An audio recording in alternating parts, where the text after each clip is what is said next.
Hello everyone, welcome to Equipar. সকলোকে দিন নতুন ক্লাছলৈকে স্বাগতম জনাইছো। হয়তো সকলোৱে চিন্তা কৰি আছে obviously আমাৰ এক্সামৰ ডেটটো হঠাৎ আহি গ'ল, আমি পঢ়িবলৈ একদমে টাইম নাপালো। আমাৰ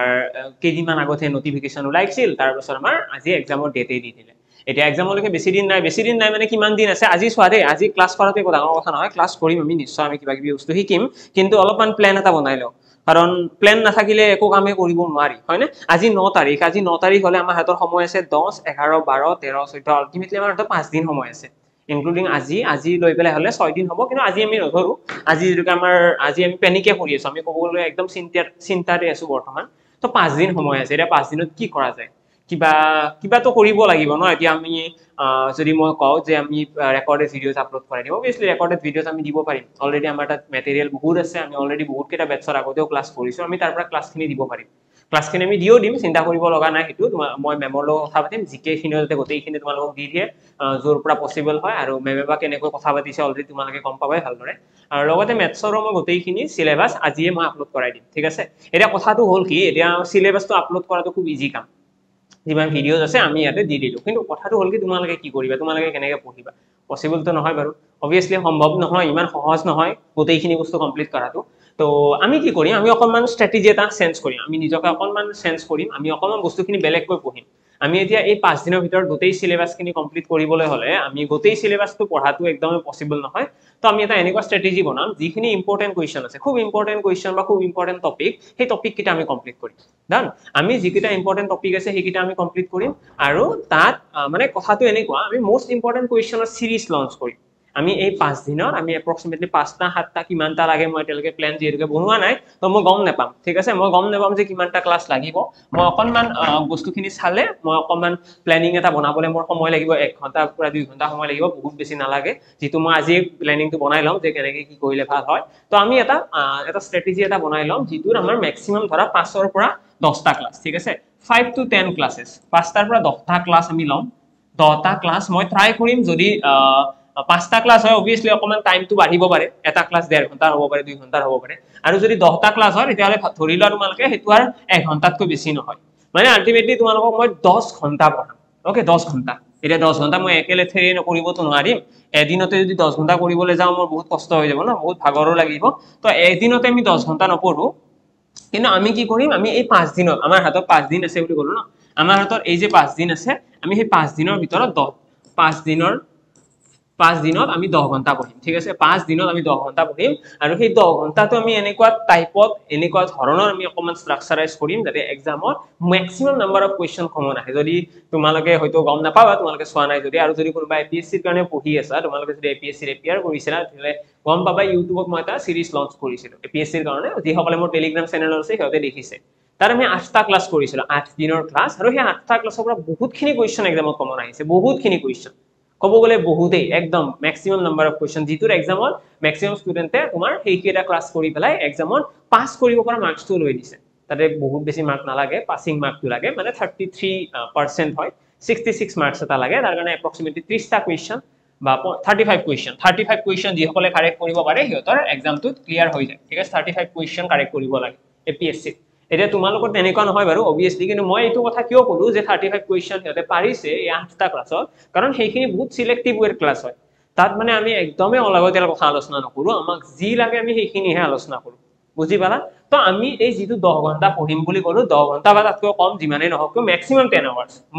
10 আৱাৰ্ছ আমি ইমানখিনি সময়ত খুব ইম্পৰ্টেণ্ট ক্লাছ গোটেইখিনি কমপ্লিট কৰিম। অ'কে, হ'ল? তো তোমালোকে কি কৰিব লাগে, তোমালোকক মই এই যে 10 ঘণ্টা ক্লাছ কৰিম, সেই 10 ঘণ্টা তোমালোকে কমপ্লিট কৰিব লাগে। অ'কে, এই 10 ঘণ্টা কমপ্লিট কৰিব লাগে। লগতে সেই 10 ঘণ্টাত ছাপোজ মই পাৰ্চেণ্টেজ পঢ়াই আছো, বা মই প্ৰফিট এণ্ড লছ পঢ়াই আছো, মই পাৰ্চেণ্টেজ পঢ়াই আছো, এই মই যিটো চেপ্টাৰ পঢ়াই আছো, তোমালোকে কি কৰিব লাগে, মই পঢ়াই থকা চেপ্টাৰটো, মই প্ৰফিট এণ্ড লছ পঢ়াই আছো, মই পাৰ্চেণ্টেজ পঢ়াই আছো, যিটো চেপ্টাৰ মই পঢ়াই আছো, সেই পঢ়াই থকা চেপ্টাৰটো যদি কিবা ডাউটছ ওলাই, ছাপোজ কিবা এটা টপিকত তোমালোকৰ অকণমান ডাউট আহিল যে এইটো টপিকটো মই অকণমান ডিটেইলছত মোক বুজালেহে মই বুজি পাম, হয়তো ইমান কম সময় মই ধৰিব নোৱাৰিবও পাৰা, লগে লগে কি কৰিবা, তোমালোকক যিখিনি আমি ৰেকৰ্ডেড ভিডিঅ'জ আপলোড দিম, ইয়াতে যিখিনি ৰেকৰ্ডেড ভিডিঅ'জ মই আজিৰ ভিতৰতে আপলোড দিয়াৰ কথা কৈছো, সেই ৰেকৰ্ডেড ভিডিঅ'জো তোমালোকে দেখা পাবা। ছাপোজ মই এই 10 ঘণ্টা ক্লাছৰ কোনোবা এটা ঘণ্টাত মই পাৰ্চেণ্টেজ পঢ়াইছো, আৰু লগতে ৰেচিঅ' আৰু প্ৰপৰ্চন পঢ়াইছো, পাৰ্চেন্টেজৰ কোনোবা এটা কুৱেশ্যন তোমালোকৰ কনফিউজন আছে তো সেই কুৱেশ্যনটো যিখিনি ৰেকৰ্ডেড ভিডিঅ'ছ থাকিব তাত একদম ডিটেইলড এক্সাম আমাৰ এক্সপ্লেইন কৰা আছে কাৰণ আমি জেনাৰেলি যেতিয়া এটা এক্সামৰ কাৰণে টাইম লৈ পেলাই পঢ়ো আমি যেতিয়া সিস্টেমেটিক অৰ্ডাৰ পঢ়ি যাওঁ লাহে লাহে যেতিয়া পঢ়ি যাওঁ তেতিয়া আমি প্ৰতিটো বস্তুৱে বহুত ডিটেইলছত আলোচনা কৰোঁ যেনেকৈ তোমালোকে দেখিবাই এই নাম্বাৰ সিস্টেমৰ আমি আজি 4টা ক্লাছ কৰিছিলো নাম্বাৰ সিস্টেমৰ 4টা ক্লাছ এনে প্ৰয়োজন নাই এটা ক্লাছত মই কমপ্লিট কৰিব পাৰো মই 4টা ক্লাছ এইকাৰণে কৰিছো বস্তুখিনি অকমান ডিটেইলড আলোচনা কৰিছিলো যাতে আমি বুজিবলৈ সুবিধা হয় যাতে কাৰো একো প্ৰবলেম নহয় কাৰণ আমি তো এইটো ভাবিব নোৱাৰো যে দুজন ষ্টুডেণ্টে ভালদৰে বুজি পাই আছে তো সেইটো সাফিচিয়েন্ট এনেকুৱা নহয় আমি গোটেইখিনিক লৈ যাব লাগিব হয়নে ইয়াতে যিমান ষ্টুডেণ্ট আছে গোটেইকেইজনে যাতে ভালদৰে বুজি পায় সেইটো থাকিব মোৰ প্লেন আৰু তাৰ কাৰণে আমি কিছুমান বস্তু অকমান ডিটেইলড ক'ব লগা হয় হয়তো কিছুমান ষ্টুডেণ্ট এনেকুৱাও থাকে যোনে ক'বলৈ টান পায় নোৱাৰো বুলি বা পঢ়িবলৈ লাজ পায় তো সিহঁতৰ কাৰণে মই ভাবো সব মই গোটেইখিনি বস্তু অকমান ডিটেইলড আলোচনা কৰো তো যিখিনি ৰেকৰ্ডেড ভিডিঅ'ছ থাকিব তাত গোটেইখিনি ডিটেইল আলোচনা কৰা আছে সো তোমালোকে কি কৰিব লাগে তোমালোকে ইয়াৰে এই 10 ঘণ্টাটোৰ পাৰ্চেন্টেজত সাপোজ কিবা এটা কুৱেশ্যন টান পালা তো তোমালোকে পাৰ্চেন্টেজৰ সেই ক্লাছত যোৱা তাত তোমালোকে ক্লাছটো চালে গম পাই যাবা যে কোনখিনি জায়গাত এইটো কুৱেশ্যন আছে আৰু মই পঢ়া টেকনিকটো খুব ফেমিলিয়াৰ তোমালোকে অলৰেডি গম পাইছা আমি নাম্বাৰ সিস্টেমৰ সদায় সদায় কি কৰো প্ৰথম স্লাইডতে মই লিখো না আজি কি টাইপৰ কুৱেশ্যন আলোচনা কৰিম আজি এই দুটা টাইপৰ কুৱেশ্যন আলোচনা কৰিম তো সেই দুটা মই আলোচনা কৰো তো তোমালোকে সেই তেনেকৈ পাৰ্চেন্টেজৰ আমি যেনেকৈ 1 ঘণ্টাত যে পঢ়িম সেই 1 ঘণ্টাত মই যোনটো টাইপৰ কুৱেশ্যন এতে পঢ়াই আছো সেই টাইপৰ কুৱেশ্যনটো তাতেও দেখিবা কিন্তু তাতে ডিটেইলড আছে বহুত সময় আলোচনা কৰিছো এটা টপিকৰ ওপৰত আমি আধা ঘণ্টা দিছো এটা কনসেপ্টৰ ওপৰত আধা ঘণ্টা আমি সময় দি পেলাই আলোচনা কৰিছো তো তাত তোমালোকে সেইখিনি পাই যাবা তো তোমালোকে লগে লগে সেই লং ভিডিঅ'টো ৰেফাৰ কৰিবা লং ভিডিঅ'টো যাবা যাই পেলাই ডিটেইলড চাই ললে হ'ল আৰু যদি বোলে এই 10 ঘণ্টাত যিখিনি পঢ়াইছো ডাইৰেক্টলি বুজি পালা তেতিয়াহ'লে তোমালোকে আগৰখিনি চোৱাৰো কোনো দৰকাৰ নাই মই এইখিনিও কৈ দিম কাৰণ ইমান কম সময়ৰ ভিতৰত আমিতো বেছি কিমান কষ্ট কৰিম আৰু হয়নে পসিবল তো নহয় তো মই চেষ্টা কৰিম বাৰু মই চেষ্টা কৰিম যে 2 ঘণ্টাৰ ক্লাছ দিও মই চেষ্টা কৰিম যাতে অলপমান দীঘলীয়া ক্লাছ হওক তেতিয়া 5টা ক্লাছতে কমপ্লিট হ'ব আৰু তোমালোকেও কি কৰিবা ইয়াতে যেতিয়া ভিডিঅ'ছ বিলাক আপলোড হ'ব সেই ভিডিঅ'ছ বিলাক তোমালোকে যিমান পাৰি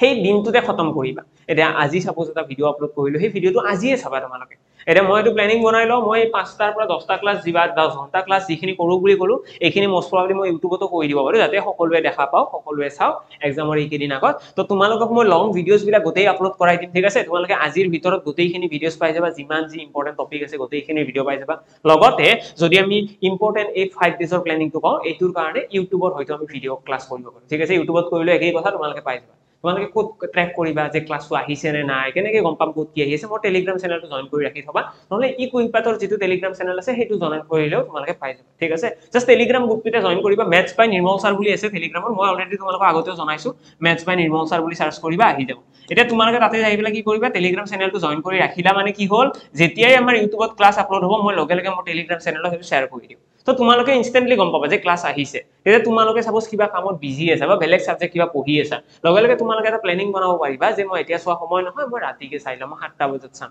মই 8টা বজাত চাম বা মই ইভিনিং চাম মই মৰ্নিং চাম তো তোমাৰ সেইটো নিজৰ প্লেনিং ঠিক আছে তো মই 5 দিনৰ ভিতৰত গোটেইখিনি কমপ্লিট কৰি দিম গোটেইখিনি এটা নতুন ৱেট নতুন ষ্ট্ৰাকচাৰত আৰু একদম পজিটিভ থাকা এক্সাম সোনকাল আহিছে আৰু এইটো কম্পিটিটিভ এক্সাম হয় ইয়াতে মই আগতেও হয়তো তোমালোকক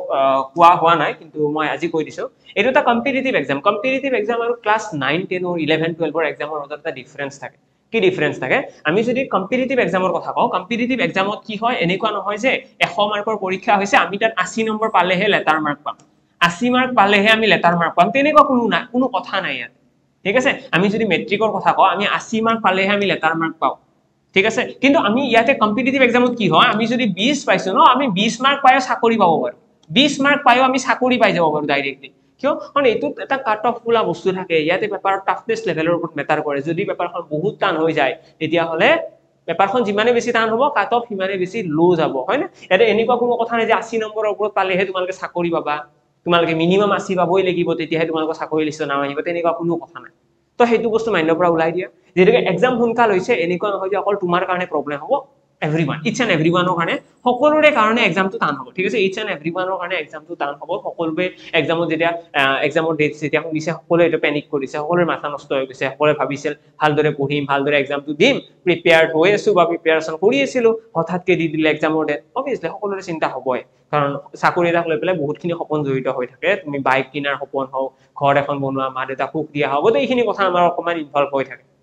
obviously এতিয়া কষ্ট নকৰিলে তো নাপাও চাকৰি আৰু এতিয়া এক্সাম সোনকালে দিছে তো আমি আশাও এৰিব নোৱাৰো আমি কি কৰিব লাগিব আমি এতিয়া এক্সাম সোনকালে আছে আমাৰ ষ্ট্ৰেটেজি চেঞ্জ আমি নতুন নতুন ষ্ট্ৰেটেজি খটাব লাগিব আমি এতিয়া যদি গম পাও সাপোজ তুমি এতিয়া গুৱাহাটীৰ পৰা হায়দৰাবাদলৈকে যাব লাগে তোমাৰ হাতত দুটা অপচন থাকিব চাৰিটা পাঁচটা অপচন থাকিব বহুত অপচন আছে তুমি চাৰিটাই মই কৈছো চাৰিটা অপচন আছে অপচন এ তুমি খোজকাঢ়ি যাব পাৰা অপচন বি তুমি সাইকেল চলাই যাব পাৰা অপচন সি তুমি বাইক বা মাৰুতি লৈ যাব পাৰা কাৰ লৈ যাব পাৰা আৰু অপচন ডি তুমি ট্ৰেইনত যাব পাৰা আৰু এটা অপচন দি দিলে ফ্লাইটত যাব পাৰা এটা তুমি হেতু নিজে তুমি ডিসাইড কৰিব লাগিব যে মোৰ কোনটো ইম্পৰ্টেন্ট যদি তুমি বোলে 1 ঘন্টাৰ ভিতৰত হায়দৰাবাদ যাইব লাগে তুমি তেতিয়া কি কৰিব লাগিব ফ্লাইটত যাব লাগিব যদি বোলে তোমাৰ হাতত বহুত সময় আছে আৰু বতৰটো ভাল ৰ'দ দিয়া নাই বৰষুণ দিয়া নাই ধুনীয়া বতৰত তুমি বাইক লৈ যাব পাৰা আৰু এনেকুৱা হৈ আছে বোলে তোমাৰ সময়ৰ অভাৱেই নাই আৰু কিন্তু পইচাৰ অলপমান নাটনি হৈছে তেতিয়া তুমি কি কৰিবা ট্ৰেইনত যাব চান্স ট্ৰাই কৰিবা সাপোজ তোমাৰ পইচাও নাই তোমাৰ গাত বল আছে বহুত তো তুমি খোজকাঢ়ি যাব পাৰিবা পসিবল নহয় বাট ষ্টিল তো মই কথাটো কি কৈছো আমাৰ হাতৰ সমস্যা এটা থাকিলে তাৰ সমাধান কিবা এটা থাকিব এটা সমাধান বিলাক বেলেগ বেলেগ টাইপৰ সমাধান থাকে যদি আমাৰ সাপোজ পইচা আছে কিন্তু আমাৰ সময় নাই হাতত তো ফ্লাইটত যাম পইচা দি দিম ফ্লাইটত গুচি যাম আমাৰ এতিয়া হাতত যদি সময় বহুত থাকিলে আমি লাহে লাহে বস্তুবিলাক কনসেপচুয়ালি শিকি গলো হেতেন যেহেতু এক্সামৰ আগত সময় বেছি নাই তো আমি কি কৰিম অকল কমন কোৱেশ্চন যিবিলাক কোৱেশ্চন একদম ফ্ৰিকুৱেন্টলি আহি থাকে যিবিলাক কোৱেশ্চন এক্সামত একদম প্ৰায় এটা চোৱা এনেকুৱা নহয় যে আমি ইয়াতে আমি নাম্বাৰ সিস্টেমৰ মই যিমান কেইটা টাইপ কৰাইছো ইমান গতিকেইটা ইম্পৰ্টেন্ট নহয় কিন্তু মই কৰাইছো কিয় কাৰণ এক্সামত কি আহে ৰিস্ক নাই এক্সামত আমি কবই নোৱাৰো যে এক্সামত এইটোৱে আহিব বা এইটোৱে নাহে তো সেইকাৰণে আমি ট্ৰাই কৰো প্ৰথমতে গোটেইখিনি পঢ়া যেতিয়া এক্সামলৈকে সময় কমি আহে আমি লাহে লাহে কি কৰো যিখিনি পঢ়িলে সেইখিনি ৰিভাইজ কৰা ষ্টাৰ্ট কৰো নতুন বস্তু পঢ়া বাদ দি দিও নহলে প্ৰবলেম হয় হয়নে আৰু যেতিয়া এক্সাম একদম ডাইৰেক্টলি গম পাম যে কালি এক্সাম তেতিয়া কি কৰো এটা কমন কোৱেশ্চন সকলে কয় না মই কমন কোৱেশ্চন কেইটা বাছি দি আছো কাৰণ মই একোই পঢ়া নাই মই কৰিম কি মোক বেলেগটো মোৰ নহয় ন আজি আৰু একো পঢ়াই নাই মই ৰিভিজনৰ কথাই নাই তো কমন কোৱেশ্চন বাছি দিলে মই সেইকেইটা হয়তো মুখস্থ কৰি তেতিয়াহ'লে এক্সামত ইউজ কৰিব পাৰিম তো সেইকাৰণে এতিয়া আমাৰ হাতত বেলেগ অপচন নাই আৰু আমাৰ হাতত এটাই অপচন আছে যে আমি কি কৰিব পাৰো এটা সৰু ষ্ট্ৰেটেজি এটা আমি কম সময়ৰ ভিতৰত কমন কোৱেশ্চন বিলাকৰ কনসেপচুয়ালি আৰু এনেকুৱাটো নহয় ম্যাথছটো যে মুখস্থ কৰিম তো ম্যাথছৰ কনসেপ্ট লাগিবই সেইকাৰণে মই কৈছো আমাক 10 ঘণ্টা সময়টো লাগিবই তো আমি এই যিমানখিনি সময় লম এতিয়া ইয়াৰে পাছৰ ক্লাছৰ পৰা আমি তাত অকল কনসেপচুয়ালি গোটেইখিনি আলোচনা কৰিম ঠিক আছে হল তো আমি এটো ষ্ট্ৰেটেজি মই কলো আৰু সকলোৰে একো ডাউটছ নাই সাগে সকলোৱে গম পাই গলা যে কেনেকুৱা কি বনাম বুলি ভাবিছো প্ল্যানিংটো এতিয়া তোমালোকৰ ৰেকৰ্ডেড ভিডিওস যিমানখিনি ক্লাছ আৰু ইম্পৰ্টেন্ট হয় গোটেইখিনি ক্লাছ মই আজি আপলোড কৰাই দিম এপত তোমালোকে ইভিনিং ৰাতি যেতিয়া আমাৰ ডেইলি ৰেগুলাৰ বেসিছত এপ ভিডিওস তোমালোকে আপলোড হয় হেতু টাইমত তোমালোকে গোটেইবিলাক ক্লাছ পাই যাবা তো তোমালোকৰ ভৰ্তি হৈ যাব একচুয়ালি ম্যাথ সেকশনটো আৰু ৰিজনিং সেকশনটো ঠিক আছে তাৰ পিছত মই এটা নতুনকৈ সেকশন এটা ক্ৰিয়েট কৰিম ম্যাথমেটিক্স এন্ড ৰিজনিং নহয়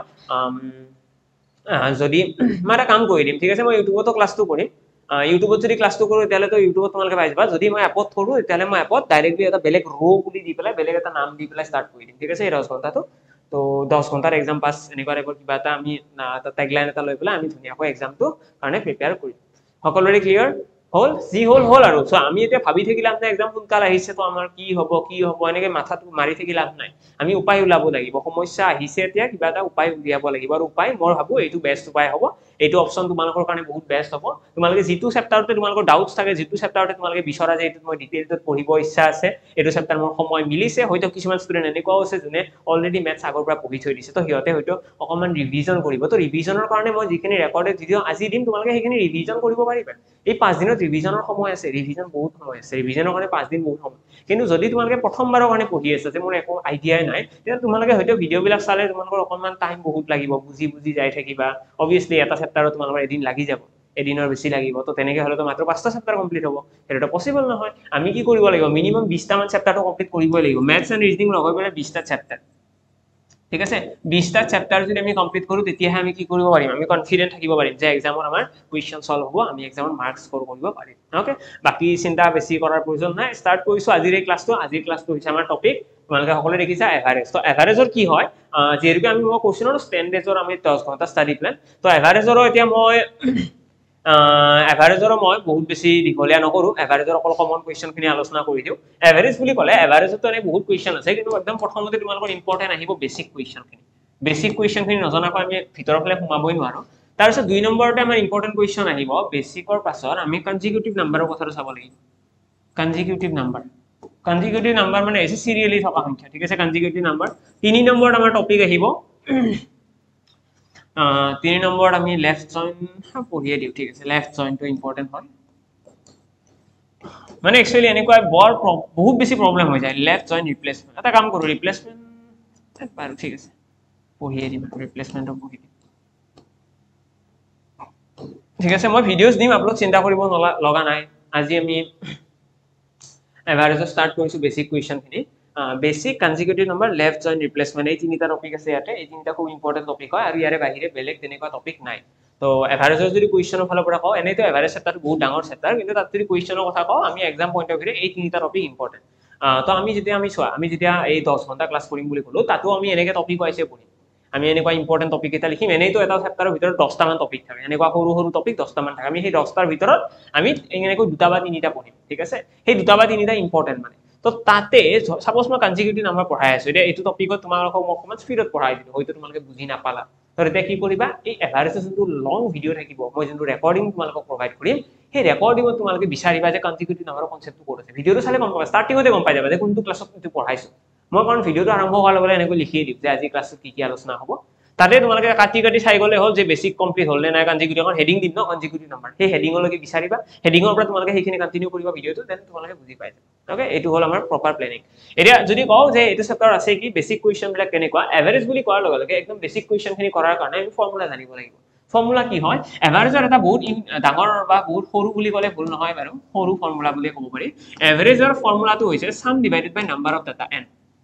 তো এভাৰেজ ইকুৱেল কি হয় average equal sum divided by number of data আমাৰ যেতিয়া এভাৰেজ উলিয়াব দিব এভাৰেজ জেনাৰেলি কিহৰ উলিয়াব দিয়ে এভাৰেজ সেইবিলাক ডাটাৰ উলিয়াব দিয়ে আমাক সাপোজ বহুত কেইটা সংখ্যা দি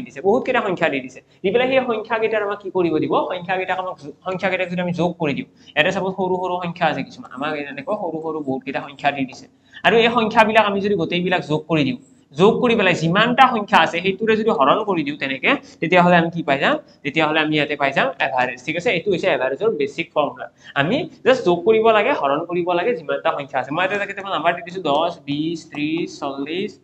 এনেকুৱা 50 তো এইবিলাক সংখ্যা আছে এইবিলাক সংখ্যাৰ এভাৰেজ কিমান হয় গোটেইকেইটা যোগ কৰিব লাগিব যোগ কৰি কিহেৰে হৰণ 5 ৰে হৰণ কিয় পাঁচটা সংখ্যা আছে তোমালোকে এইখিনি ক্যালকুলেট কৰিলে দেখিবা 30 আহিব আমাৰ কাৰেক্ট আনসাৰ ঠিক আছে 30 আহি গল কাৰেক্ট আনসাৰ তো আমি কি কৰিছো আমি ইয়াতে গোটেইকেইটা সংখ্যা যোগ কৰিছো যোগ কৰি পেলাই হেতু 5 ৰে হৰণ কৰিছো কিয় কাৰণ পাঁচটা সংখ্যা আছে ঠিক আছে এইটো হৈছে এভাৰেজৰ বেসিক টেকনিক এটা এক্সামত কোৱেশ্চন কি আহে এক্সামৰ প্ৰথম কোৱেশ্চন আহিব এক্সামৰ সবাৰে মই কোৱেশ্চন ডাইৰেক্টলি কৈ যাই আছো মই বেছি টাইম ৱেষ্ট একদমেই নকৰো কাৰণ এক্সামলৈকেও টাইম নাই আমাৰ হাতত বেলেগ অপচনে নাই আমি স্পিডতে পঢ়িব লাগিব আৰু কনসেপচুৱেলি ষ্ট্ৰং থাকি পেলাই পঢ়িব লাগিব তো আমি কি কৰিম যেতিয়া এভাৰেজৰ কোৱেশ্চন আহিব প্ৰথম কোৱেশ্চন আমাৰ এনেকুৱা দিব আমাক সবকে দি দিছে 5 দি দিছে 12 দি দিছে 15 দি দিছে 20 দি দিছে 30 দিছে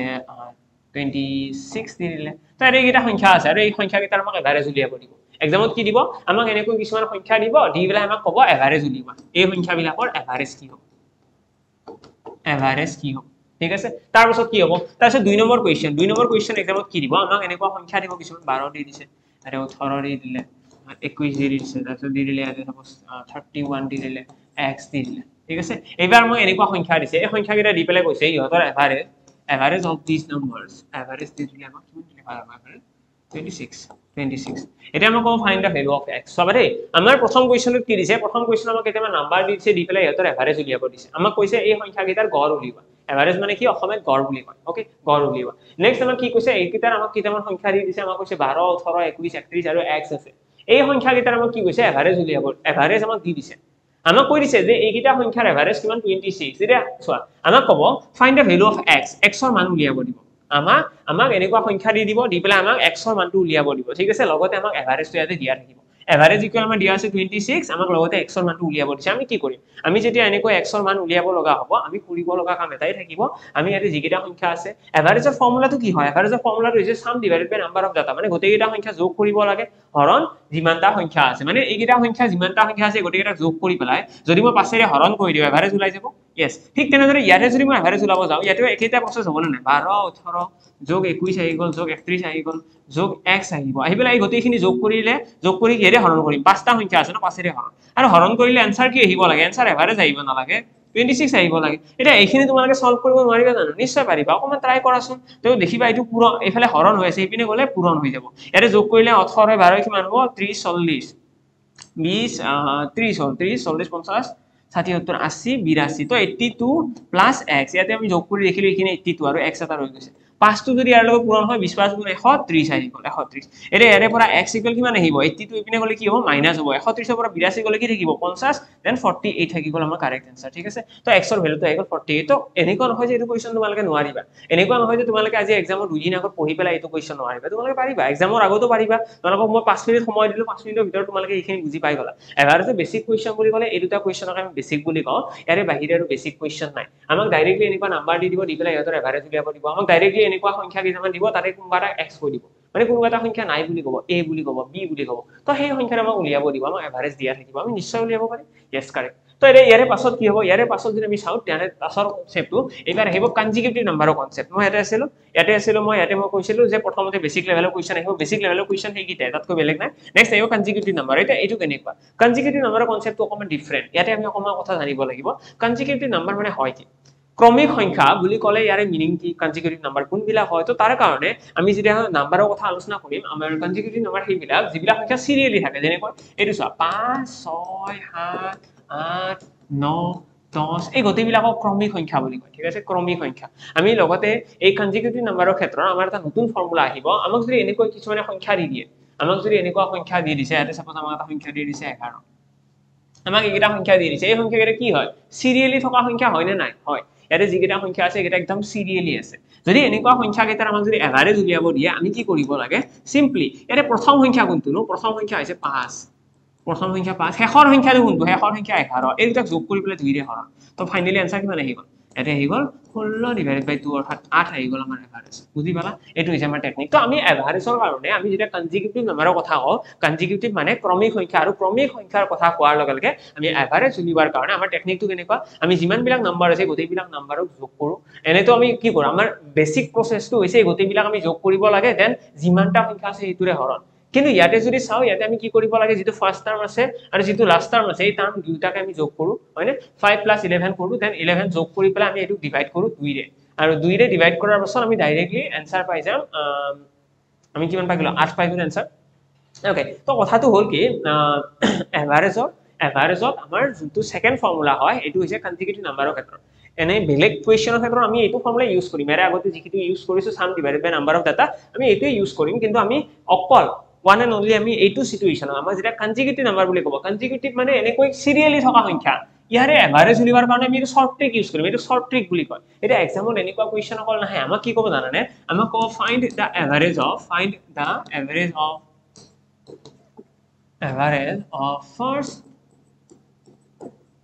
first 90 ন্যাচাৰাল নাম্বাৰ এটা এইটো কোৱেশ্চন তোমালোকে চাচোন খুব ইম্পৰ্টেন্ট কোৱেশ্চন এইবিলা ন্যাচাৰাল নাম্বাৰ তো এইটো কোৱেশ্চনত তোমালোকে দেখিবা আমাক এটা কৈছে এভাৰেজ উলিয়াব লাগে প্ৰথম 90টা স্বাভাৱিক সংখ্যা প্ৰথম 90টা স্বাভাৱিক সংখ্যা বুলি ক'লে স্বাভাৱিক সংখ্যা আৰম্ভ কৰ পৰা হয় স্বাভাৱিক সংখ্যা বুলি ক'লে ন্যাচাৰাল নাম্বাৰৰ কথা আমি নাম্বাৰ সিস্টেমত পঢ়িছো আমি 1 ৰ পৰা আৰম্ভ কৰো 1 2 3 এনেকৈ গৈ পেলাই 90 লৈকে যাব মানে এইকেইটা সংখ্যাৰ আমাক এভাৰেজ উলিয়াব দিছে তোমালোকে যদি এইকেইটা সংখ্যা গতিকেইটা যোগ কৰিবলৈ যোৱা ন এক্সামত বহুত টাইম ওয়েষ্ট হ'ব তো আমি যোগ কৰি নাথাকো আমি কি কৰো আমি সিম্পলি ইয়াৰে যোনটো প্ৰথম সংখ্যা আছে আৰু শেষৰ সংখ্যা এই দুটা আমি যোগ কৰিম অৰ্থাৎ 91 ডিভাইডেড বাই 2 কৰিলে কিমান আহিব 45.5 তো 45.5 আমাৰ কাৰেক্ট आंसर আহিব তো ইয়াৰে পৰা আমি এটা কথাই বুজি পালো আমাৰ এইটো মেথডৰ ইম্পৰ্টেন্স এই মেথডটোৰ ইম্পৰ্টেন্ট কি এই মেথডটো আমি কিয় শিকিব লাগে কিয় আমি প্ৰথম পদ শেষৰ পদ কৰো কাৰণ যোগ কৰি থাকিলে বহুত সময় যায় আৰু এই মেথডটো ব্যৱহাৰ ক'ত হ'ব অনলি আমাৰ কনজিকিউটিভ নাম্বাৰৰ ক্ষেত্ৰত কনজিকিউটিভ মানে আমি ক্ৰমিক সিৰিয়ালি থকা সংখ্যা তোমালোকে এনেকৈ মনত ৰাখিব পাৰা যিবিলাক সংখ্যাৰ মাজৰ গ্যাপবিলাক সমান যদি আমি বহুত কিটা সংখ্যা কওঁ এটা এনেকুৱা নহয় যে এই মেথডটো অকল এইটো কেছতে ইউজ হয় আৰু এটা কেছ আছে এক্সেপচনেল হেতু কেছতো ইউজ হ'ব যেনেকৈ মই যদি কওঁ ইয়াতে 10 এটা আছে 12 এটা আছে 14 16 এটা আছে 22 28 34 একেটা সংখ্যা ঠিক আছে এইকেইটা সংখ্যা এটা ইয়াতে যদি আমাক যদি কয় যে এই সংখ্যা কেইটাৰ এভাৰেজ উলিয়াবা ইয়াতে যদি তোমালোকে ভালদৰে মন কৰা তোমালোকে দেখিবা ইয়াৰে গতিকেইটা সংখ্যা সিৰিয়ালি নাই সংখ্যাবিলাক সিৰিয়ালি থকা মানে কি সিৰিয়ালি থকা মানে আছে 2 3 4 5 6 60 61 62 63 64 এনেকুৱা মানে সিৰিয়ালি আছে এক একৰ গ্যাপ আছে তেনেকুৱা সংখ্যাবিলাক আমি কওঁ ক্ৰমিক সংখ্যা বা কনজিকিউটিভ নাম্বাৰস কিন্তু ইয়াতে তোমালোকে দেখিবা এটো কনজিকিউটিভ নাম্বাৰ নহয় এটো 10 ৰ পিছত 11 হে আহিব লাগিছিল 11 তো আনে 16 আহিছে তাৰপিছত 22 আহিছে এইটা কি বুলি কয় এটো সমান্তৰ প্ৰগতি বুলি কয় মানে সমান কৈ আগুৱাই গৈ আছে প্ৰগতি কৰি আছে গতি কৰি আছে তেনেকুৱা একৰ বুজায় তো এইটো আমি অসমীয়াত ইংৰাজীত কওঁ এৰিথমেটিক প্ৰগ্ৰেশ্যন তো এৰিথমেটিক প্ৰগ্ৰেশ্যন বুলি ক'লে আমি ইয়াৰ পৰা বুজি পাওঁ যে এই সংখ্যাবিলাকৰ মাজৰ পাৰ্থক্যবিলাক সমান ইয়াতে দেখিবা 6 আছে ইয়াতেও 6 ইয়াতেও 6 মানে 6 কৈ আগুৱাই গৈ আছে গোটেইকেইটা সংখ্যাৰ লগত কি যোগ হৈ আছে 6 এটা যোগ হৈ আছে যদি এনেকুৱা গোটেইকেইটা সংখ্যাৰ লগত 6 যোগ হৈ থকা আমি সংখ্যা পাওঁ তেতিয়াহ'লে আমি তাৰ এভাৰেজ উলিয়াবলৈ হ'লে আমি কি কৰোঁ আমি ইয়াতেও সেই একেটা মেথডে ইউজ কৰিম প্ৰথম সংখ্যা যোগ শেষৰ সংখ্যা প্ৰথম সংখ্যা আছে 10 যোগ শেষৰ সংখ্যা আছে 34 ডিভাইডেড বাই 2 এইখিনি সলভ কৰিলে তোমালোকে দেখিবা 34 ৰ পৰা কিমান হ'ব 44 divided by 2 অর্থাৎ 22 আমার आंसर আহি গল তো 22 হৈ গল আমার কারেক্ট आंसर তো এক্সামত তোমালোকে এই দুটা বস্তু মনত ৰাখিবা যে আমাৰ সমান্তৰ প্ৰগতি বুলা এটা বস্তু আছে আৰু লগতে নেক্সট আমাৰ কি আছে এটা আছে আমাৰ কনজিকিউটিভ নাম্বাৰ অৰ্থাৎ ক্ৰমিক সংখ্যা এটা যদি ইয়াতে ক্ৰমিক সংখ্যা কেইটাৰ কথা কও তাতেও আমাৰ মেথডটো কি হ'ব প্ৰথম পদ যোগ শেষৰ পদ ডিভাইডেড বাই 2 এটা এনেকুৱা ক্ৰমিক সংখ্যাবিলাক তোমালোকে বাছি উলিয়াব লাগিব তোমালোকে কোৱেশ্চনটো পঢ়িলে গম পাব লাগিব যে এইবিলাক ক্ৰমিক সংখ্যা যেনেকৈ ইয়াতে তোমালোকে দেখিলা এই 90টা নেচাৰেল নাম্বাৰ মানে প্ৰথম 90টা স্বাভাৱিক সংখ্যা তো স্বাভাৱিক সংখ্যাবিলাক কি সিৰিয়ালি থকা সংখ্যা অৰ্থাৎ এইটো ফৰ্মুলা ইউজ হ'ব ঠিক তেনেদৰে আমাক যদি এক্সামত যদি হোল নাম্বাৰ বুলি কয় আমাক যদি কয় প্ৰথম 20টা 21টা প্ৰথম 21টা হোল নাম্বাৰ পূৰ্ণ সংখ্যাৰ এভারেজ উলিওয়া হোল নাম্বার এভারেজ অফ আমাক কৈছিলে ফার্স্ট 21 হোল নাম্বার ফাইন্ড বুলি কৈছিলে ফাইন্ড তো find the average of first 21 whole number তো প্ৰথম 21টা পূৰ্ণ সংখ্যাৰ এভাৰেজ উলিবা এটা পূৰ্ণ সংখ্যা কোনবিলাক পূৰ্ণ সংখ্যা আৰম্ভ হ'ব 0 ৰ পৰা তো 0 1 0 1 এনেকৈ যাই থাকিব 0 1 2 তো এনেকৈ গৈ পেলাই প্ৰথম 21টা বুলি গলে 21 লৈকে যাব নে কি কোৱা হয় নে তো ম্যাক্সিমাম ভাবি আছে যে প্ৰথম 21টা বুলি কৈছে 21 লৈকে যাব কিন্তু এটো একদম ৰং আমি যেতিয়া পূৰ্ণ সংখ্যাৰ কথা কওঁ ন পূৰ্ণ সংখ্যা 0 ৰ পৰা আৰম্ভ হয় সেই কাৰণে আমাক প্ৰথম 21টা বুলি কলে আমি 21 নহয় আমি ইয়াতে 20 লিখিম তাৰ কাৰণটো চোৱা দেই মই যদি কওঁ প্ৰথম দুটা পূৰ্ণ সংখ্যা তেতিয়াহলে তোমালোকে কি লিখিবা ন প্ৰথম দুটা হৈছে 0 আৰু 1 ফাৰ্স্ট টু প্ৰথম দুটা পূৰ্ণ সংখ্যা বুলি কলে এই দুটা ইয়াতে দুইটো নাহে দুই নাহে কাৰণ এটা শূন্য আছে ন মাত্ৰ 0 আৰু 1 ঠিক তেনেদৰে প্ৰথম 21টা বুলি কলে আমি 20 লৈকে লিখিম বুজি পালা এৰে এভাৰেজ কেনেকৈ উলিয়াম প্ৰথমতে প্ৰথম পদটো অৰ্থাৎ ফাৰ্স্ট টাৰ্ম আৰু শেষৰ পদ শেষত কোন আছে 20 আছে তো 20 ডিভাইডেড বাই 2 তো এটা সলভ কৰিলে দেখিবা 10 আহিব আমাৰ কাৰেক্ট आंसर আশা কৰো ক্লিয়াৰ সকলোৰে ইয়েস ক্লিয়াৰ সকলোৱে বুজি পাই আছে তো এক্সামত তোমালোকক এনেকুৱা টাইপৰ কথা দিব এনেকুৱা টাইপৰ কোৱেশ্চন দিব যত প্ৰথম 21টা পূৰ্ণ সংখ্যা প্ৰথম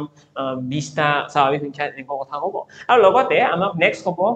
যুগ্ম সংখ্যাৰ কথা ক'ব যুগ্ম সংখ্যাৰ কথা কি হ'ব আমাক ক'ব find the average of first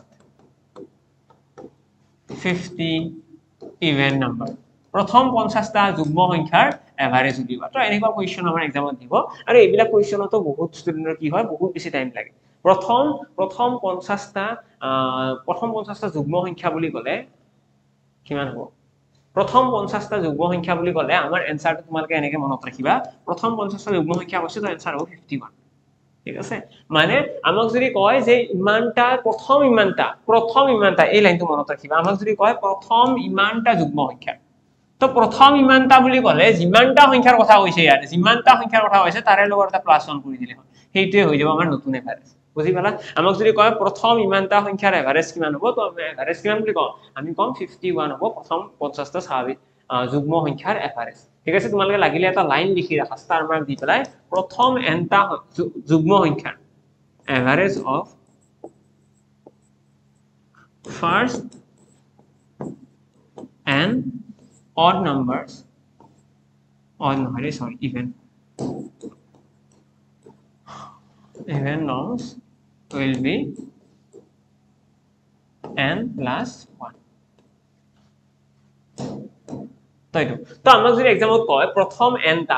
nটা যুগ্ম সংখ্যাৰ এভাৰেজ কিমান হ'ব তেলে আমাৰ आंसर কি হ'ব n plus 1 এটা ইয়াতে প্ৰথম nটা যুগ্ম সংখ্যা বুলি নকয় পেলাই আমাক যদি অযুগ্ম সংখ্যা বুলি কয় এটা কি হ'ব অড নাম্বাৰ বুলি যদি কয় তো এবাৰ নেক্সট লাইনত লিখিবা এইটো প্ৰথম লাইনত ইভেন বুলি লিখিবা সেকেন্ড লাইনত লিখিবা আৰু এনেকৈ ষ্টাৰ মাৰ্ক দি লিখিবা first average of first and odd numbers first and odd numbers will be আমাৰ ইয়াতে आंसरটো আহিব এবাৰ n ঠিক আছে আমি এবাৰ आंसरটো কি কম আমি आंसरটো কম ইয়াতে n এ আহিব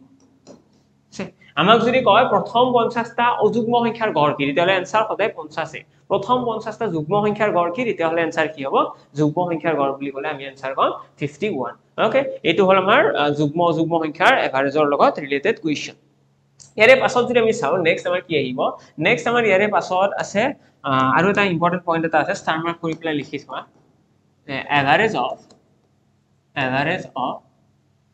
any 10 number, any 5 number norms was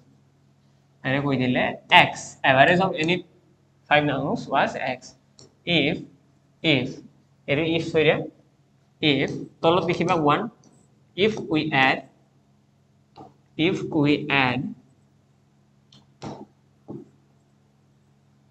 and 10 with all 5 norms, then new average x plus 10. Okay, এই লাইনটো লিখিবা অসমীয়াটো হৈছে পাঁচটা সংখ্যাৰ গড় 10, পাঁচটা সংখ্যাৰ গড় x, পাঁচটা সংখ্যাৰ গড় x, যদিহে এইটো 1 নম্বৰ দি পেলাই লিখিবা, যদিহে তাৰপিছত তলত লিখিবা 1 নম্বৰ দি পেলাই প্ৰতিটো সংখ্যাৰ লগত 10 যোগ কৰা হয়, প্ৰতিটো সংখ্যাৰ লগত 10 যোগ কৰা হয়, তেতিয়া হলে নতুন এভাৰেজ হ'ব, নতুন গড় হ'ব x plus 10. মানে কথাটো এনেকুৱা, আমাক সাপোজ কিছুমান সংখ্যা দি দিছে, ইয়াতে মই প্ৰথম কোৱেশ্চনটো ফালে আহিছো, তেতিয়া বুজিবলৈ ইজি হ'ব। এইকেইটা সংখ্যা, এইকেইটা ইয়াতে তোমালোকে দেখিছা, এই সংখ্যাকেইটা দেখিছা, এই সংখ্যাকেইটাৰ এভাৰেজ কিমান আছিলে 26। যদি আমি ইয়াতে থকা গোটেইকেইটা সংখ্যাৰ লগত, ইয়াতে যিকেইটা সংখ্যা আছে, মই যদি গোটেইকেইটা সংখ্যাৰ লগত কিবা যোগ কৰি দিওঁ, মানে এইটোতো মই এটা 2 যোগ কৰিছো, ইয়াতে এটা 2, ইয়াতে এটা 2, ইয়াতে এটা 2 আৰু ইয়াতে এটা 2 যোগ কৰিলো, গোটেইকেইটাৰ লগত 2 যোগ কৰিছো ন। তো গোটেইকেইটাৰ লগত 2 এটা যোগ কৰিলে নতুন এভাৰেজ কি হ'ব জানানে? তোমালোকে জাস্ট এভাৰেজৰ লগত 2 এটা যোগ কৰিব লাগে, অৰ্থাৎ নতুন এভাৰেজ হ'ব 28। আগতে আছিল 26, এতিয়া 28 হৈ যাব। মানে আমি যদি এভাৰেজৰ ক্ষেত্ৰত এই এভাৰেজৰ যিটো কনসেপ্ট আছে, এভাৰেজ যিটো চেপ্টাৰ আছে, চেপ্টাৰটোৰ আমি যদি প্ৰতিটো টাৰ্মৰ লগত ইচ এণ্ড এভৰি টাৰ্মৰ লগত যদি আমি যদি 2 এটা যোগ কৰি দিওঁ, 2 এটা যদি যোগ কৰি দিওঁ, তেন্তে নিউ এভাৰেজ কি হৈ যাব? নিউ এভাৰেজ হ'ব 26 plus 2। অৰ্থাৎ গোটেইকেইটা সংখ্যাৰ লগত যোগ কৰাটো যেনেকুৱা কথা, ঠিক তেনেদৰে এভাৰেজৰ লগত ডাইৰেক্টলি যোগ কৰাটো একেই কথা। তো তোমালোকে এক্সামত তোমালোকক কোৱেশ্চন কি দিব? তোমালোকক ক'ব যে 10টা সংখ্যাৰ বা 20টা সংখ্যা যিকোনো হ'ব পাৰে, তো 20টা সংখ্যাৰ এভাৰেজ 26 বা 30, এভাৰেজ তোমাক ইয়াত কি বলে গড় 30, যে প্ৰতিটো সংখ্যাৰ লগতে 5 যোগ কৰা হৈছে, প্ৰতিটো সংখ্যাৰ লগত 5 যোগ কৰা হৈছে, মানে নতুন গড় কি হ'ব? তো নতুন গড়ৰ লগত 5 যোগ কৰি দিয়া, অৰ্থাৎ এভাৰেজৰ লগত 5 যোগ কৰি দিবা, যি আহিব সেইটো এনসাৰ। বুজি পালা? এটা এনেকুৱা নহয় যে অকল যোগৰ ক্ষেত্ৰত এইটো বিয়োগৰ ক্ষেত্ৰত, যদি মই গোটেইকেইটা সংখ্যাৰ পৰা 2 এটা বিয়োগ কৰো ন, তো ইয়াৰে পৰা 2 এটা বিয়োগ কৰিলে একেই কথা। যদি গোটেইকেইটা সংখ্যাৰ লগত 2 এটা পূৰণ কৰো, ইয়াৰে লগত পূৰণ কৰা সেই একেইখিনিয়ে কথা। যদি গোটেইকেইটা সংখ্যাক মই 2 দি হৰণ কৰো, তেল ডাইৰেক্টলি মই এভাৰেজক হৰণ কৰি দিলে একেই কথা হ'ব। বুজি পালা? এই যোগ বিয়োগ পূৰণ হৰণ চাৰিটা কামেই মানে ইয়াতে হ'ব, যদিহে প্ৰতিটোৰ লগত আমি চেৰখানি কৰো। ইচ এণ্ড এভৰি টাৰ্ম, মানে যিমান কেইটা টাৰ্ম আছে গোটেইকেইটাৰ লগত আমি বোলে কিবা এটা যোগ কৰিছো বা বিয়োগ কৰিছো, কিবা এটা পূৰণ কৰিছো, তেতিয়া হলে আমাৰ যিটো নিউ এভাৰেজ হ'ব সেইটো আমাৰ অলমোস্ট সিমিলাৰ কাইন্ড অফ কোৱেশ্চনৰ ফালে গুচি যাব। ওকে, আমি নিউ এভাৰেজৰ কাৰণে সেই একেখিনি কামে ইয়াতে কৰিলে হ'ল। আইদাৰ যোগ কৰিম নহলে বিয়োগ কৰিম, সেইটো কোৱেশ্চনৰ ওপৰত ডিপেন্ড কৰিব, কোৱেশ্চনত কি কৰিব দিছে। নেক্সট আমাৰ কি আহিব? নেক্সট আহিছো নেক্সট কনসেপ্টৰ পিনে। নেক্সট আমাৰ নেক্সট কনসেপ্টটো এনেকুৱা, আমাৰ এভাৰেজৰ আৰু আমাৰ কনজিকিউটিভ নাম্বাৰৰ এটা কনসেপ্ট আছে। কনজিকিউটিভ নাম্বাৰৰ কনসেপ্টটো এনেকুৱা, আমাক ক'ব যে 5টা ক্ৰমিক সংখ্যা আছে, average of 5 consecutive number was 35. Find the numbers. তো আমাক কৈছে 5টা ক্ৰমিক সংখ্যাৰ এভাৰেজ 35, 5টা ক্ৰমিক সংখ্যাৰ এভাৰেজ 35, আমাক কৈছে সংখ্যাকেইটা উলিয়াব। এইটো কোৱেশ্চন সলভ কৰাৰ আগতে এতিয়ালৈকে মই যিমানখিনি এক্সপ্লেইন কৰিলো গোটেইখিনি বুজি পালা নে নাই? এবাৰ কমেন্ট বক্সত জনোৱাচোন বুজি পালা নে নাই। যিসকলে লাইভ চাই আছে সকলোৱে এবাৰ জনাই দিয়া। ওকে ডান, এইখিনিলৈকে হৈছে। তো এইটো কোৱেশ্চনৰ ফালে যদি চাও, ইয়াতে মোক 5টা ক্ৰমিক সংখ্যাৰ কথা হৈছে আৰু ক্ৰমিক সংখ্যাকেইটাৰ আমাক এভাৰেজ দিয়া আছে, 5টা ক্ৰমিক সংখ্যাৰ গড়টো আমাক দি দিছে। আমাক ইয়াৰ পৰা সংখ্যা উলিয়াব দিছে। এক্সামত আমাক এইটো কোৱেশ্চন আহিব, নহলে আমাক এইটো কোৱেশ্চন এক্সামত দিব। আইদাৰ প্ৰথম এইটো কোৱেশ্চন আহিব, নহলে আমাক এইটো দিব। আমাক এবাৰ ক'ব এভাৰেজ অফ 6 consecutive number, 6টা ক্ৰমিক সংখ্যাৰ এভাৰেজ আমাক দি দিছে। সাপোজ এভাৰেজ দি দিলে 29.5, তেতিয়াহলে সংখ্যাকেইটা কি হ'ব? চোৱা, আমাক ইয়াতে দুটা কোৱেশ্চন দিছে। আমাক প্ৰথম সংখ্যাটো দিছে 5টা ক্ৰমিক সংখ্যাৰ এভাৰেজ কিমান 35, আমাক কৈছে সংখ্যাকেইটা উলিওৱা। ইয়াতে আমাক কৈছে 6টা ক্ৰমিক সংখ্যাৰ এভাৰেজ এইটো, তেতিয়াহলে সংখ্যাকেইটা উলিওৱা। চাবা দে, এক্সামত মই ইয়াতে যি দিছো ন, মই ইয়াতে যি কৰাই আছো আজি ক্লাছত, আমি আজি ক্লাছো অলমোস্ট আমাৰ এই যোনটো মই কৈছিলো যে 10 ঘণ্টা ক্লাছ হ'ব, তাৰে আজি প্ৰথম ক্লাছৰ নিচিনা হৈছে। অলমোস্ট প্ৰথম ক্লাছৰ নিচিনা হৈছে এক্স্যাক্টলি বুলি নকওঁ ইয়াতে আমি অকল ডাইৰেক্টলি ওয়েট একদম ডাইৰেক্টলি ইম্পৰ্টেন্ট কোৱেশ্চনখিনি আলোচনা কৰি আছো হয়নে বাৰু তো ইয়াতে যদি চাওঁ পাঁচটা ক্ৰমিক সংখ্যাৰ আমাক এভাৰেজ দি দিছে 35 আৰু ইয়াৰে পৰা আমাক কৈছে সংখ্যা কেইটা উলিওৱা আমি কি কৰো এনেকুৱা ধৰণৰ কোৱেশ্চন আমাক যিমানটা সংখ্যাৰ কথা কওঁ আমি সিমানটা স্লট বনাব লাগে আমাক ক্ৰমিক সংখ্যা বুলি ক'লে সদায় মনত ৰাখিবা এনেকুৱা স্লটৰ কোৱেশ্চন এইকেইটা স্লট বনাই ল'বা তাৰপিছত তোমালোকৰ এনসাৰ সদায় আহিব এনসাৰ কেতিয়াও তোমালোকৰ ভুল নাহে এনসাৰ কেতিয়াও উলিয়াবলৈ তোমালোকৰ টাইম বেছি নালাগে এতিয়া ইয়াতে মই পাঁচটা ক্ৰমিক সংখ্যা বুলি কৈছে মই পাঁচটা জায়গা বনাইছো তোমালোকে ক্ৰমিক সংখ্যাৰ কনসেপ্টটো ক্লিয়াৰ হৈছে নে নাই যে ক্ৰমিক সংখ্যা কি হয় ক্ৰমিক সংখ্যা মানে হৈছে সিৰিয়ালি থকা সংখ্যা মানে ইয়াতে যদি মই সাপোজ ইয়াতে মই লিখিলো 50 মানে ইয়াৰে পাছৰ সংখ্যাটো 51 আহিব লাগিব 52 আহিব সেইবিলাকক কয় ক্ৰমিক সংখ্যা বুজি পালা ন এইবিলাকক কি বুলি কয় কনজিকিউটিভ নাম্বাৰ বুলি কয় এটা গতিকেইটা ক্ৰমিক সংখ্যা এটা আহিছে এইটো কোৱেশ্চনৰ ফালে এইটো কোৱেশ্চনৰ মই এভাৰেজ কি দিয়া আছে আমাক কোৱেশ্চনত দিছে কি আমাক কৈছে পাঁচটা ক্ৰমিক সংখ্যা আছে আৰু লগতে এভাৰেজ দিয়া আছে এটা ইয়াৰে পৰা আমি এটাটো আইডিয়া লগাব পাৰিছো যে যিটো মাত্ৰ দুটাই আমাক ডাটা দিয়া আছে আমি পাঁচটা সংখ্যা বুলি কৈছে আৰু এভাৰেজটো দিয়া আছে মানে আমি এই দুটা বস্তু ব্যৱহাৰ কৰি আনসাৰ ওলাব লাগিব তো প্ৰথমতে আমি জায়গা বনাইছো পাঁচটা সংখ্যা কৈছে পাঁচটা জায়গা ছয়টা সংখ্যা কৈছে ছয়টা জায়গা নেক্সট আমি কি কৰিম আমাক যেটো এভাৰেজ দিয়া আছে সেই এভাৰেজটো আমি এই জায়গা কেইটাৰ একদম মাজত ৰাখিম একদম মাজত কাক ৰাখিম এভাৰেজ কিমান আছে 35 তো ইয়াৰে মাজৰ জায়গা এইটো নহয় জানো এই 35 টো ইয়াতে ৰাখিব পৰা যাব একদম মাজৰ হয় না নাই সো এইফালে দুটা স্লট আছে এইফালে দুখন চকী আছে তোমালোকে চকী বুলি ভাবি লোৱা হয় তোমালোকে ভাবি লোৱা এইখন এখন চকী তো এইফালে দুখন চকী আছে এইফালে দুখন চকী আছে মাজৰ এইখন তো মাজৰ চকীখনত কোন বহিছে এভাৰেজ বহিছে এটা মই আগতে কৈছিলো যে ক্ৰমিক সংখ্যা মানে কি সিৰিয়ালি থাকিব মানে 35 বছৰ কোন আহিব 36 তাৰ পিছত 37 ঠিক তেনেদৰে 35 ৰ আগত 34 তাৰে আগত 33 বুজি পালা তো এইকেইটা হৈছে আমাৰ কনজিকিউটিভ নাম্বাৰ ঠিক তেনেদৰে এভাৰেজ অফ 6 কনজিকিউটিভ মানে কি ছয়টা ক্ৰমিক সংখ্যাৰ এভাৰেজ কি হ'ব ছয়টা ক্ৰমিক সংখ্যাৰ ক্ষেত্ৰতে তোমালোকৰ কনফিউজন আহিবই মই সেইকাৰণে দুইটা কোৱেশ্চন সন্মুখত ৰাখিছো যাতে তোমালোকৰ ডাউটটো গোটেইখিনি ভালদৰে ক্লিয়াৰ হয় তো ইয়াতে যেতিয়া মাজত জায়গা থাকিব তেতিয়া বহুত ধুনীয়া কিন্তু ইয়াতে চোন মাজত জায়গাই নাই এইখিনিয়ে মিডিল পইণ্ট এইফালে তিনিখন চকী আছে এইফালে তিনিখন চকী আছে আৰু এনেকুৱা ধৰণৰ কোৱেশ্চন য'ত মাজত একো জায়গা নাথাকে আমি কি কৰো এই মাজতে ৰাখি দিম আমি ইয়াতে এভাৰেজ কিমান আছে 29.5 তো 29.5 টো মাজত ৰাখিলো এতিয়া কি কৰিবা এই 29 টোৰ দশমিক 5 আছে ন দশমিক 5টা ইয়াতে যোগ কৰি দিয়া দিলে কি হ'ব 30 হৈ যাব আৰু যদি দশমিক 5 টো গুছাই দিও এইফালে আহি যাব 29 ঠিক আছে মানে আমি এনেকৈ ভাবিব পাৰো যে যেটো এভাৰেজ আছে সেই এভাৰেজটো আমি দশমিক 5 টো গুছাই দিলে কি থাকিব 29 এটা এইটো দশমিক 5 টো গুছাই দিয়া মানে কি কমাই দিছো ন তো সেইকাৰণে অলপ কমৰ ফালে থাকিব এইটো কমৰ ফালে 29 থাকিব 30 আহিছে এটা ইয়াৰে পাছৰ আহিব 31 ইয়াৰে পাছৰ আহিব 32 ঠিক তেনেদৰে 29 ৰ আগত আহিব 28 আৰু 27 আমাৰ ফাইনালি आंसर আহি গ'ল এইটা হৈ গ'ল আমাৰ কনজিকিউটিভ নাম্বাৰ মানে ছয়টা সংখ্যা বুলি ক'লে আমি যেটো এভাৰেজ আছে এটো মাজত ৰাখিম কিন্তু ইয়াতে দশমিক 5 এটা থাকিব আৰু হেতু আমি গুছাব লাগে এটা তোমালোকৰ কোৱেশ্চন আহিব দশমিক 5 নাথাকিলে কি হ'ব এক্সামত দশমিক 5 নোহোৱা হ'ব নোৱাৰে আমাক যেতিয়া ছয়টা সংখ্যা বুলি ক'ব যেতিয়া আমাক আঠটা সংখ্যা বুলি ক'ব তেলে এটাতে দশমিক 5 থাকিব ঠিক আছে আমাক বাকি পাঁচটা ক্ৰমিক সংখ্যা বুলি ক'লে আমাৰ এতে দশমিক নাথাকে কিন্তু এটা আমাৰ ধুনীয়া এটা গোটা সংখ্যা ৰাখিব আমি হেতু মাজত বহাই দিম আমাৰ আনসাৰটো আহি যাব ঠিক আছে হল তোমালোকৰ মনত থাকিব তো এই দুটা হৈছে আমাৰ কনজিকিউটিভ নাম্বাৰৰ কনসেপ্ট কনজিকিউটিভ নাম্বাৰৰ এই দুটা কোৱেশ্চন খুব বেছি ইম্পৰ্টেন্ট হয় এক্সাম ওৰিয়েন্টেড হয় এক্সামত আহিব পাৰে ওকে বাৰু তো আজি ক্লাছটো মই এতে সামৰণি মাৰিলো আমাৰ কনজিকিউটিভ নাম্বাৰৰ আৰু বাকি যিখিনি আছিল কনজিকিউটিভ নাম্বাৰ আৰু আৰম্ভ কৰিছিল এইকেইটা ন ইয়াতে আৰম্ভ কৰিছিল বেসিক আৰু কনজিকিউটিভ নাম্বাৰ নেক্সট আছে লেফট জয়েন আৰু ৰিপ্লেসমেন্ট হেতু আজি আৰু স্টাৰ্ট নকৰো বহুত বেছি দীঘলীয়া হৈ যাব হেতু অকমান ক্ৰিটিকেল কনসেপ্ট হয় বাকি